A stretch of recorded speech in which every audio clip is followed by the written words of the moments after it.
Alrighty, folks, welcome to another call from inside our school community group. I believe this was the fourth call that we ever did, and this one is on structuring viral content for TikTok shop videos. So that's what we're going to cover in the video today.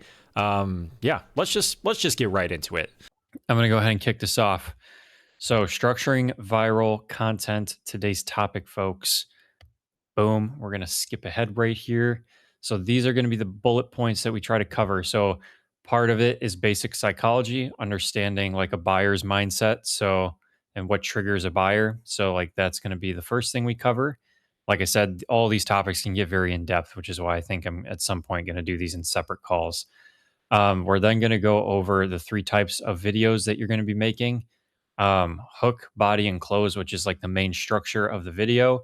We'll go over some hook examples, and then there's some tips at the end, and obviously we'll do Q&A afterwards. You guys can ask me about hooks, whatever you need to ask about. Let's start off with psychology, because this is one that I feel like a lot of people overlook, myself included. I don't know too much about psychology, but I know that this is very deep. Like Nick loves this stuff. He's very in depth with this. So, um, turning entertainment into purchases. Okay, so this is like the main theme of what you're doing with your videos, right? You're providing some sort of content entertainment, but what you want to yield is purchases, and it's kind of hard to do that. You have to get nifty with it. So, hook.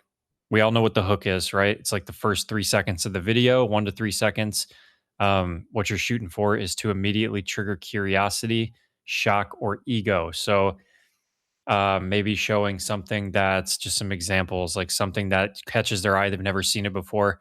That shark vacuum, I actually just got one myself. I had to pay for it as well. They went QVC didn't want to send me a sample of that one. The one that hinges at the handle that everybody was making videos on. I wanted it for myself, obviously for content too, but that's like an immediate thing. When you see it, you go, I have never seen that before. At least that was me.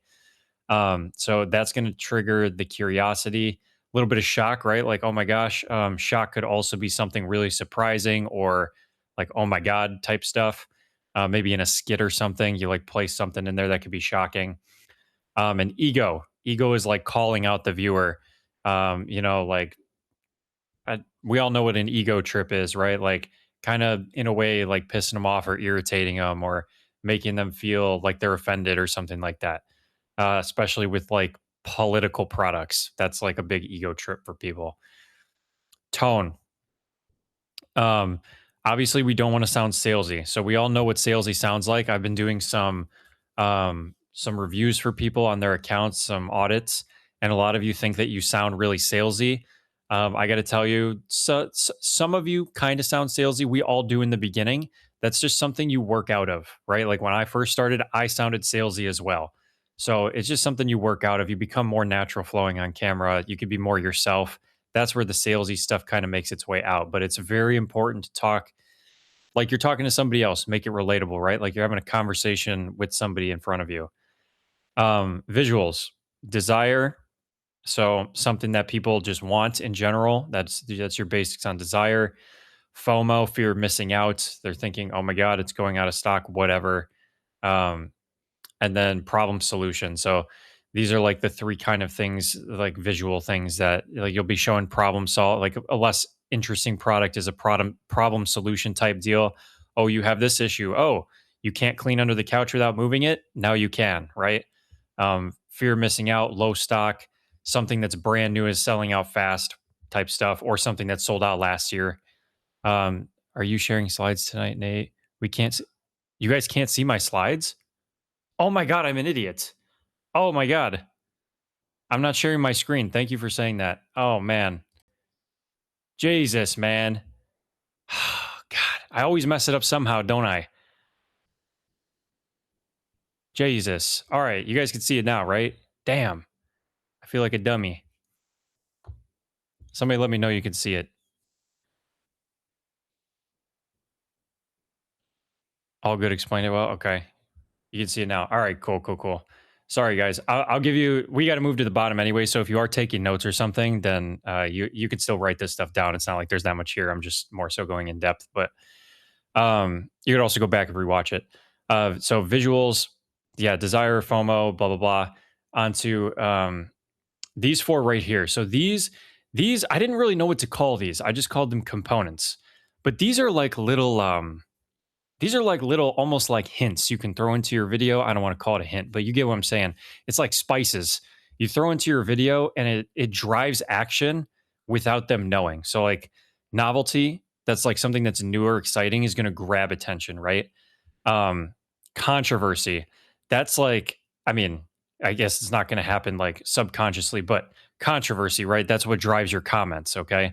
Validation. That's going to get likes. Okay. Something that validates people. And urgency is going to earn purchases, right? Because you're making it sound like, oh my gosh, fear of missing out, whatever. That's kind of urgency. If you could, you need to sneak these four things into your videos because that is what's going to check all these boxes. You're going to get the attention, which is going to keep people hooked. You're going to get comments in the comment section. People are going to start to argue. Likes is also going to help the algorithm, and purchases. Well, that's like the biggest driver now behind a sales video. If you get purchases, they're going to send it, right? They're going to start sending it. But if you have all these other three on the back end also going on a video, it's going to go mega viral. So like these are the four things that need to be in there somewhere. Okay. They're just the kind of things you sneak in. Yeah, sorry, man. I can't believe I didn't have that pulled up. God, I feel so dumb. All right. Um, this is big right here. Like if there's one thing you take away from this tonight, it's this right here. You're not selling the product. You're selling an emotion, solution, or a result. And this is so hard to lose track of. Myself recently, as I was making this presentation, I was sitting there thinking about the past videos I've been doing, like the past month or so. And I'm just like, man, most of the videos that I've been putting up, I've been just trying to sell the product. And this is something that mainly happens when you find yourself where I am, which is in sample hell. Okay. When you don't have the time and the time to really put thought into a product and think about different angles and what makes it special and what it is about it that's truly like unique, you get like when you're in sample hell, you don't have time for all that thinking. You're just trying to pump out videos for these products. This is what we are looking for right here. You don't want to sell it. You want to sell an emotion, a solution, or a result. What is this going to do for the person? What's the result going to be? Is it going to make them more comfortable, right? Is it going to fix this problem? Is it going to help them get in shape? What is it? You have to sell that to them. So depending on the product, it's going to be different, but like, yeah, this is like the main takeaway right here. Okay. So let's get into three types of content. I'll explain what these arrows are as I go. So the three types of content we really want focus on in this community are skits, FaceTime style, and voiceover slash B-roll. B-roll is a voiceover, voiceover is a B-roll. That's pretty much, well, I'll get to it. But those are the three we want to see. If you guys are doing bottom of funnel, you need to get off bottom of funnel. TikTok is doing everything in their power to weed that stuff out right now. The algorithms don't like it. Sometimes they do if ad spend is behind it, like ridiculous ad spend. But like the odds, I mean, they just in general, there's so much BOF out there. People don't like to watch it. They're getting, they're getting burnt out on it.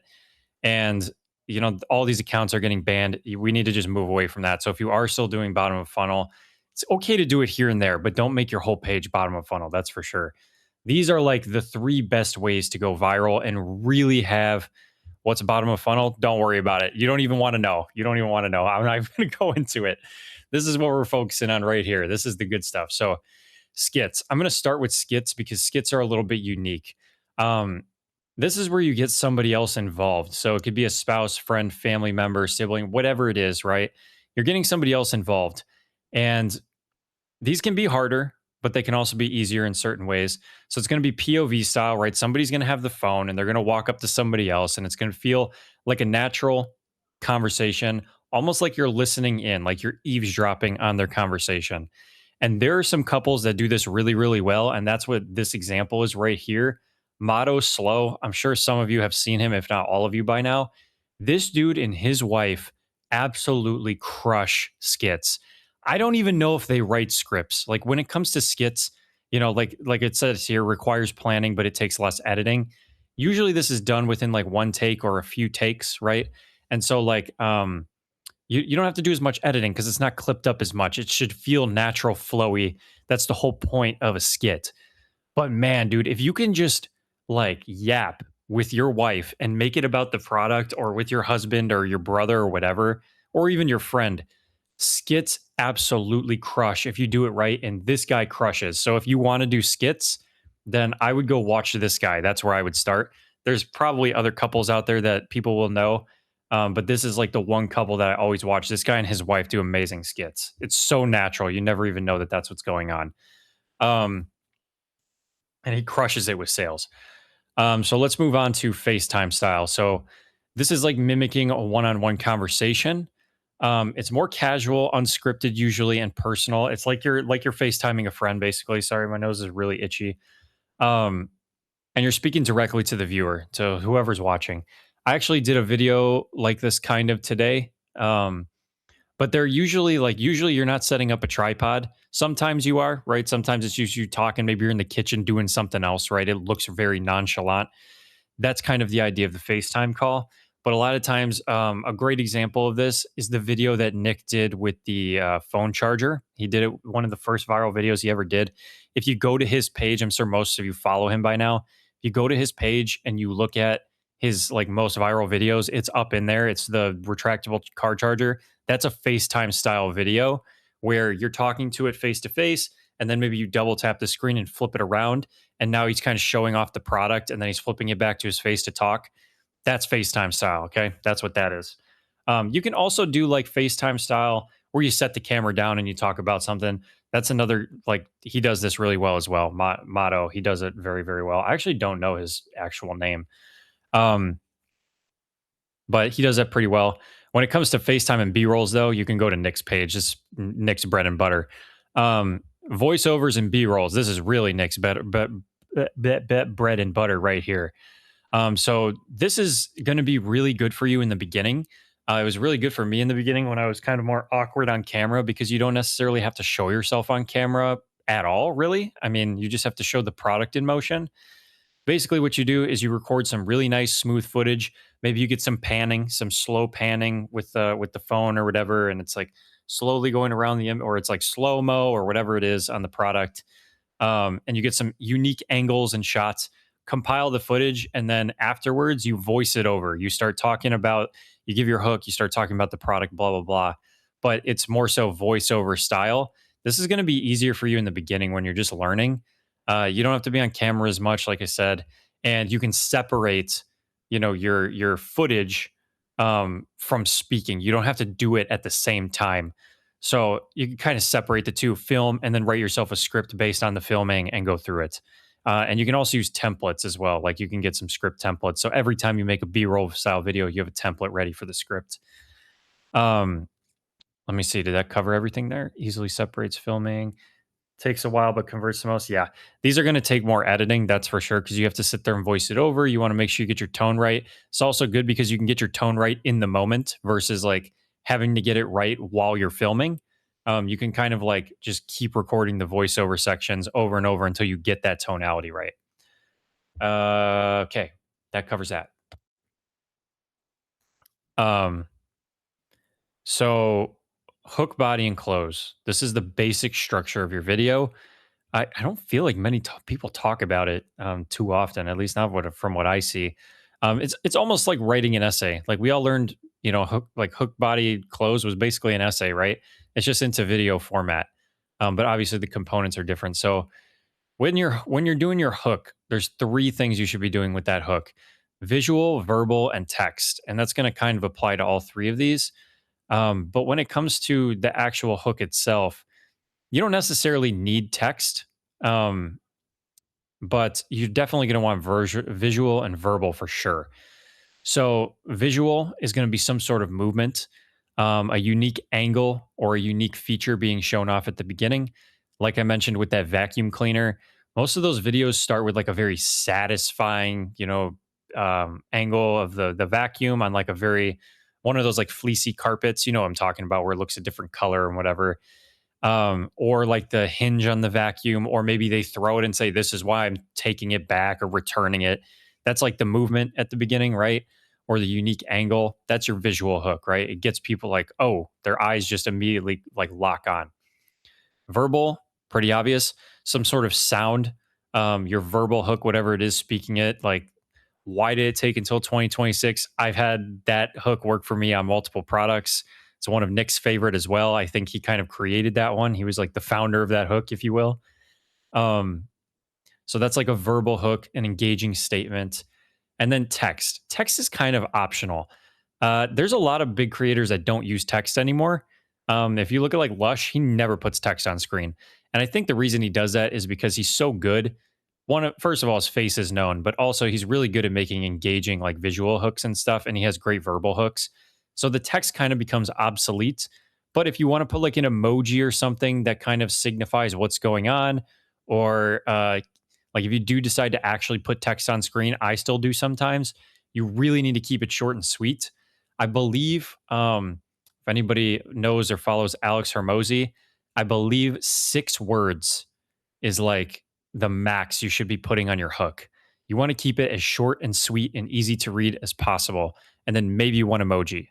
And you want to make sure it's not too big, not too small. It's in a good spot on the screen where it doesn't cover up what's going on, but it's still visual. All those things matter. Like there's a ton of different things that go into that. That's why I said kind of want to do separate calls on all this stuff and or just do community or classroom posts. But that's like the gist of the hook. Okay. Onto the body. Visuals, showcasing the product is pretty much what you do with the visuals on that. Pretty straightforward. Show off the features, right? Give unique angles, interact with the product, whatever it is, and show off different use cases. That's always good as well. With the vacuum, you might go, we're just using the vacuum as the example today. You might go under a couch, you might go under a bed, you might maneuver it under, I don't know, a chair and show that it has a light or whatever. Or maybe you'll show it picking up rice and then comparing it to another vacuum that doesn't pick it up as well. I mean, there's plenty of ways to show it off, right? Different use cases.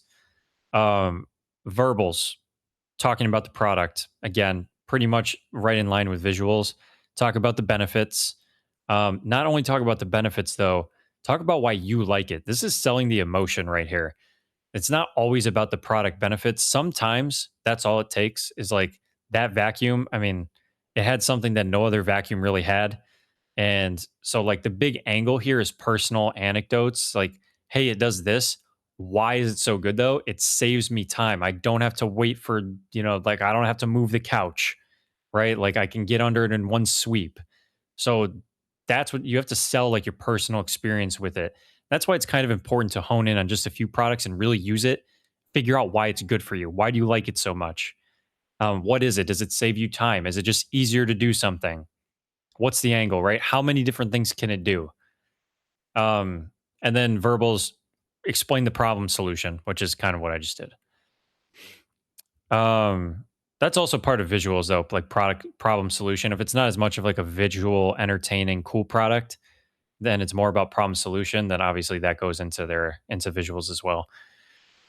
Text. I don't really use text through the bodies of my videos much unless it's like a video where I'm not talking. I also did a video like that today, just because that's what I saw other people doing to get the product that I had to go viral. But unless you're like just playing music behind it and kind of showing the features, it's a real simple video, maybe 20 seconds long, and you're not talking at all, then text on screen can be decent.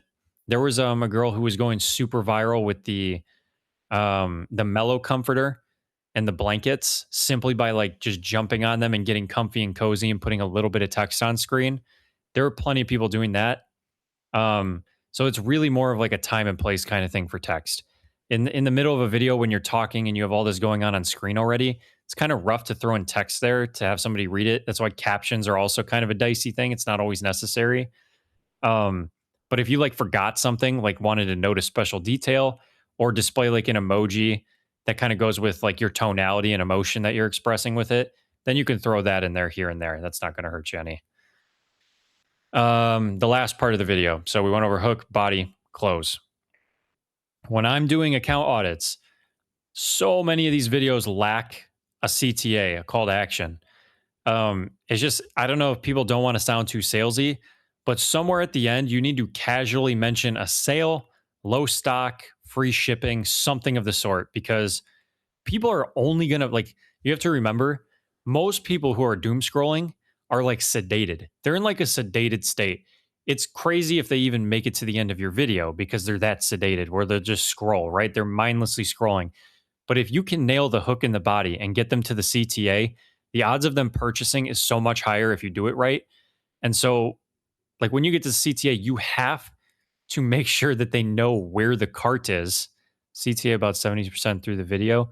Yeah, it's like the last third of the video, I would say, roughly, depending on how long the video is. Um, Lush is just really good at it. Like I always mention Lush, but he's one of the top creators right now. Study the heck out of his videos. You'll see what I mean. But CTA is so important. People don't even know where the cart is today. Like some people still don't know where the cart is, right? They've never made a purchase on TikTok Shop. So you need to like do some sort of pointing to the bottom left of the screen, whether you're in front of the camera or behind it. Um, and create some urgency verbally. Like tell them, hey, just check the stock. It's really low. This item is free shipping and it's 50% off.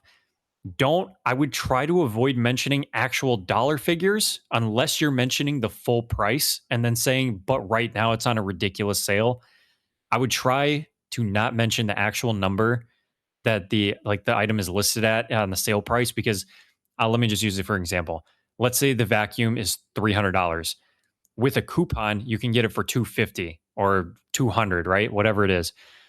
Let's just say there's a $100 off coupon. You can mention the coupon. That's fine. But don't say right now you can get the vacuum for 200 because if that thing goes back to full price, then later you could get some kind of a mark violation or they could just take the cart off your video simply because what you said in the video was picked up by the algorithm and it doesn't match the sale price of the item. So if it's like significantly far off, like $100 off, they're not going to like that. The algorithm, if it finds out, it's going to cook your video. So you want to make sure you're mentioning like it's on a huge sale, it's over 50% off, whatever the heck it is. There's a huge coupon available. You'll see a lot of these creators, the more vague you are, but the better you can mention it, I think the actual better it is for conversions because you're safe from violations or like, anything happening with the algo. And then on top of that, it's not as salesy, right? It's more like a casual mention where it's like, hey, just so you know, massive coupon available. If you're interested, whatever, if you want to get it while there's still stock, bottom left, right? Like that kind of deal. So you kind of have to nonchalant it, but you want to make it known.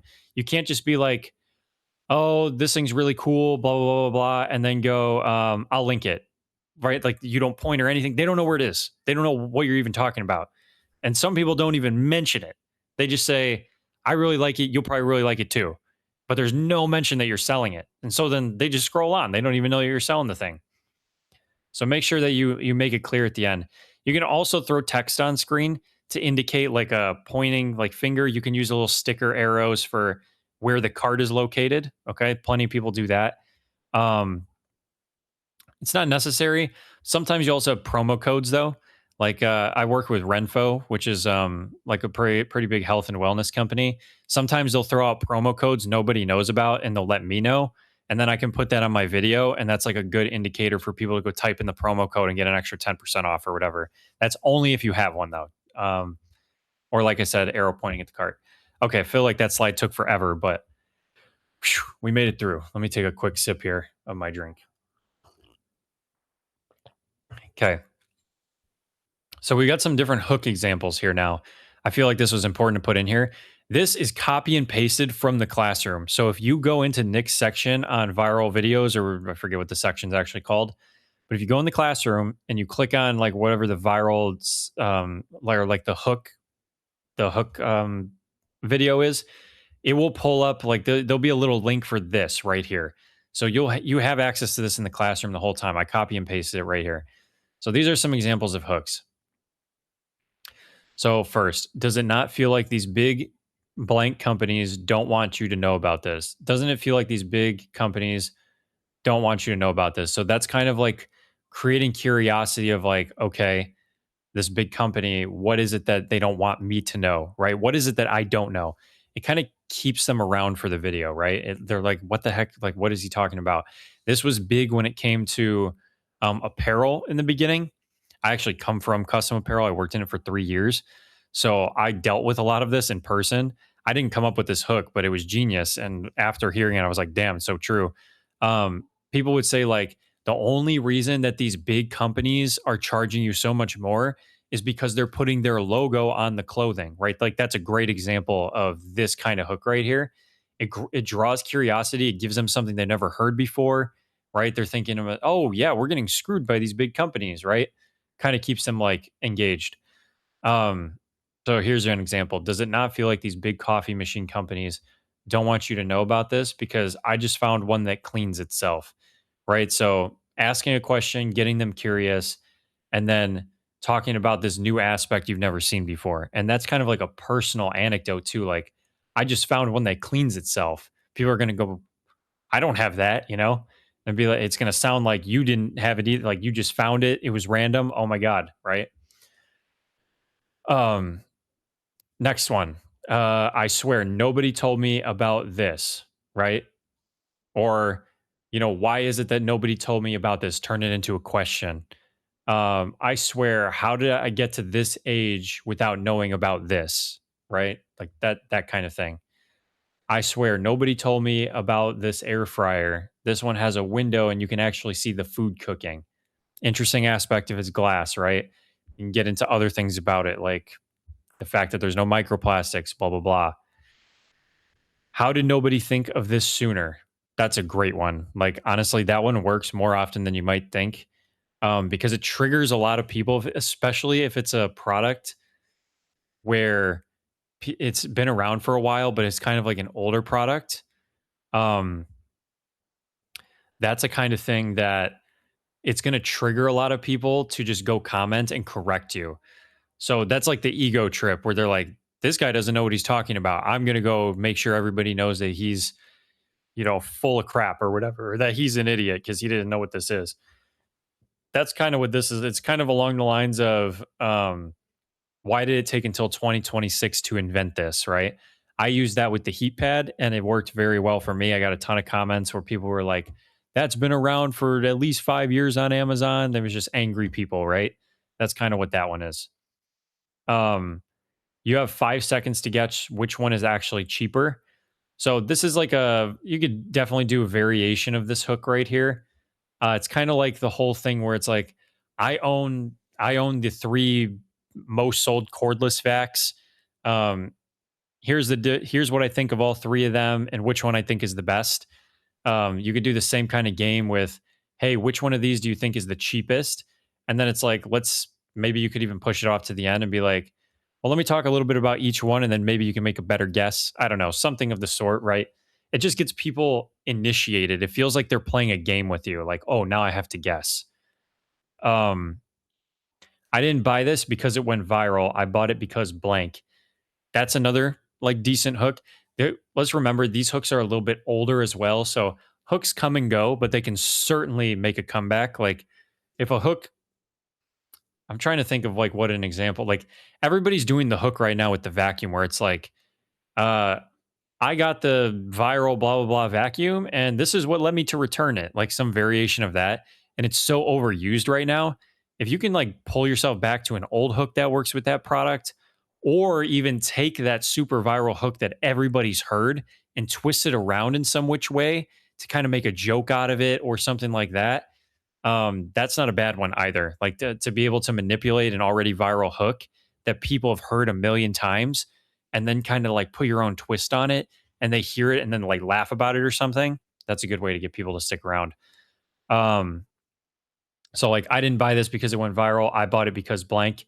That's more of like I made a purchase on here just like you, but I didn't buy it because it went viral. I bought it because this, right? Because the vacuum hinges at the handle. No other vacuum does that, right? Just an example. Oh, he actually used a vacuum right here. I bought it because it empties itself. Sorry, by the way, if you can hear the kids outside. Man, they're so loud out there. Oh man, dude. I thought this product, I thought this blank was overhyped until I saw it does this. So I thought this blender was overhyped until I saw it crush ice in 3 seconds. Right. That's more like a almost like an honest review type thing. Like, hey, I thought this was going to be overhyped too, but then, right? I've done videos like that. I haven't really got anything to go viral with that hook personally.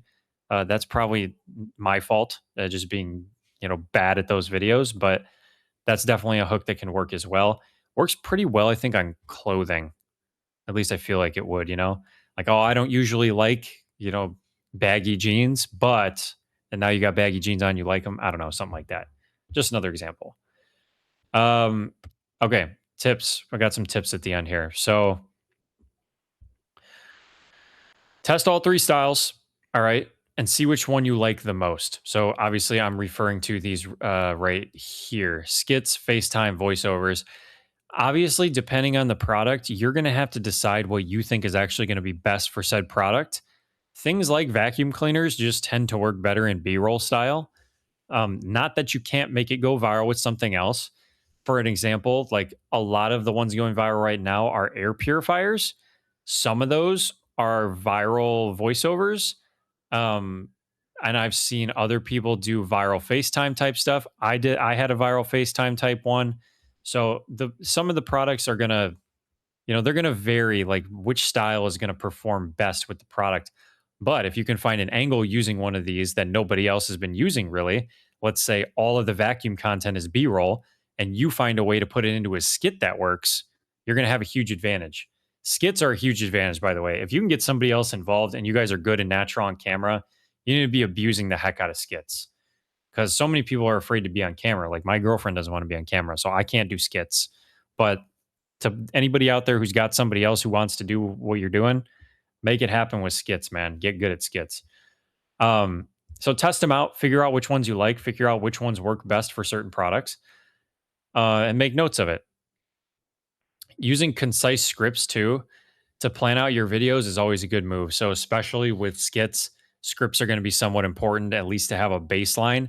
You don't want to be reading off a script because then it's going to sound scripted and then it's not going to feel natural and people are going to scroll. But having a baseline script of what the video is going to be, like the meat and the potatoes of the video, features, whatever, what the hook's going to be, those are all things you need to get down. This also going to be like you can write scripts for B-roll style content, but like you're going to want to use templates for that, because all the B-roll footage is going to be different. You might have to change up the order. So script's going to be written after you do the footage, so it's a little bit different. You can also use chat prompts for hook ideas. So you can go to Chat GPT. Somebody I think very recently posted their prompt for viral hooks. So maybe go back into chat and pull that prompt and just save it somewhere. And then when you get on GPT later, throw it up and then give it, whatever information you need to give it about the product and stuff. Templates we just talked about for voiceovers. And so that's going to be almost like an essay template for how you structure your voiceover. And then check analytics to monitor what's good or bad. So check to see, when are people scrolling, right? Did they stay on the video for more than 3 seconds? Yes, no. What's the retention time look like?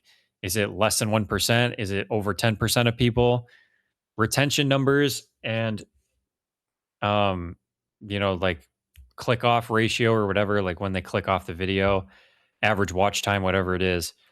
Those don't always like measure to a video going viral, but it is important if you're doing like a s- a strategy I saw recently was from the guy Golden Deals, and he talked about this where he takes a product, he makes 5 very good videos for it.